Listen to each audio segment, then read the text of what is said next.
मक्तेदारी हा असा बाजार आहे ज्यात एकच विक्रेता असतो आणि त्याचे बाजारावर पूर्ण नियंत्रण असते.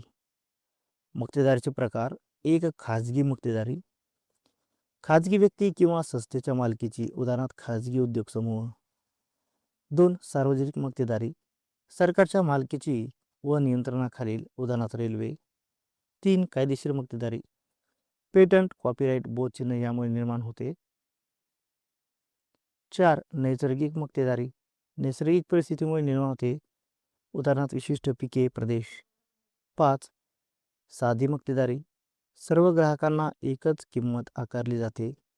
6, मूल्यभेदात्मक मक्तेदारी. वेगवेगळ्या ग्राहकाकडून वेगवेगळ्या किमती आकारल्या जातात. 7, ऐच्छिक मक्तेदारी. स्पर्धा टाळण्यासाठी विक्रेते एकत्र येतात, उदाहरणार्थ ओपेक. निष्कर्ष: मक्तेदारीचे विविध प्रकार परिस्थितीनुसार निर्माण होतात आणि बाजारावर नियंत्रण ठेवतात.